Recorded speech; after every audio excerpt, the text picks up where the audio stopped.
Si vous êtes un fan de la Nippon Culture, il y a de grandes chances qu'un jour vous ayez déjà pensé à devenir mangaka. Les mangakas sont les personnes qui créent les mangas. Ils sont donc par conséquent les véritables héros derrière la création des protagonistes que nous sommes nombreux à aimer. Si depuis les années 2000, de nombreuses personnes sont tentées de se lancer dans ce métier, la vérité est que celui-ci n'est pas une voie facile à emprunter. Mais pourquoi? Vous allez certainement le découvrir dans cette vidéo. Je suis Mikasa237 pour vous servir.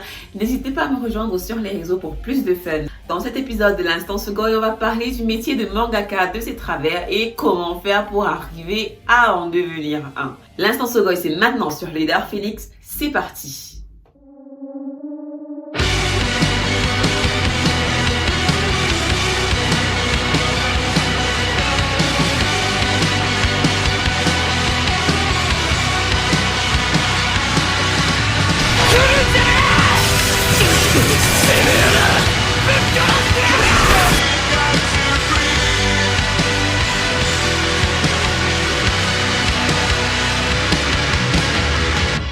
Comme dit précédemment, le mangaka est le créateur de bandes dessinées japonaises. Il peut être dessinateur, scénariste ou les deux en même temps. En réalité, le métier de mangaka est l'un des plus complexes au monde. En plus de la passion, il vous faut aussi de l'endurance, de la patience et bien sûr un énorme talent. Le rythme de travail est particulièrement étrange. Pour la plupart des mangakas, ils doivent souvent mettre leur propre opinion de côté au profit des exigences du public et de leur maison d'édition. De nombreuses œuvres font leur début dans le célèbre magazine japonais Shonen Jump. Si ce métier est l'un des plus difficiles qui soit, la vérité est que si vous vous y mettez corps et âme, vous aurez peut-être la chance de compter parmi les mangakas les plus riches de la planète.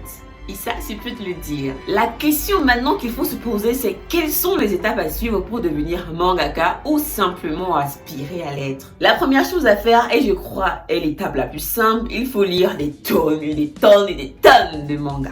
En lisant des mangas, vous pouvez vous familiariser avec les styles des artistes populaires et mieux comprendre les conventions et les expressions artistiques utilisées par les mangakas publiés. Une fois que ce sera fait, il faudra que vous arriviez à tirer votre propre style à travers la toile. Vous l'aurez compris, la seconde étape est de pouvoir développer votre propre style. C'est bien connu, de nombreux mangakas développent leurs compétences artistiques en s'inspirant et en copiant d'autres œuvres déjà publiées. Une fois que vous aurez appris les bases du dessin dans le style manga, vous pourrez commencer à développer vos propres méthodes et à créer vos personnages et vos arrière-plans. Dans le cas où vous seriez plutôt scénariste, il sera question de peaufiner votre script afin de le faire entrer dans la case et le genre que vous souhaitez retranscrire. Bien que le manga soit ancré dans la culture japonaise, celui-ci prend énormément ses sources dans les bandes dessinées américaines de la fin des années 80. Donc à vous de trouver votre muse qui sera votre source d'inspiration dans la création de votre manga et dans votre chemin pour devenir le meilleur mangaka du monde.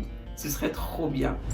Numéro 3, il est recommandé de suivre des cours dans une école de manga. Si de nombreux mangakas sont autodidactes, la vérité est que suivre des cours dans un programme spécifique dans la création de manga peut vous aider à développer un style plus rapidement et plus facilement. En effet, les écoles proposent un enseignement ciblé dans la création de l'art du manga, qu'il soit japonais, français, américain et j'en passe.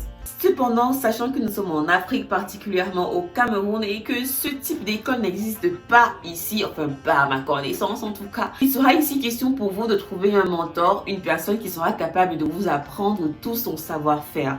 Ça peut être un ami, un grand frère, un oncle, qui sait. Vous avez aussi la possibilité de vous entourer de groupes de dessinateurs car ça aide énormément. Ensemble, vous pourrez ainsi échanger toutes vos connaissances, que ce soit sur comment dessiner les mains, les pieds. Ce sont souvent ces petits détails qui donnent énormément de fil à retordre aux petits nouveaux. Je le sais parce que moi aussi, j'ai déjà essayé. Cependant, vous ne devez pas vous dire qu'il vous faut absolument entrer dans une maison d'édition ou alors de faire absolument partie d'un groupe de dessinateurs pour avoir accès à une maison d'édition, car on connaît énormément de mangaka autodidactes qui ne sont pas passés par là et qui ont eu énormément de succès. Numéro 4, soumettre des œuvres courtes.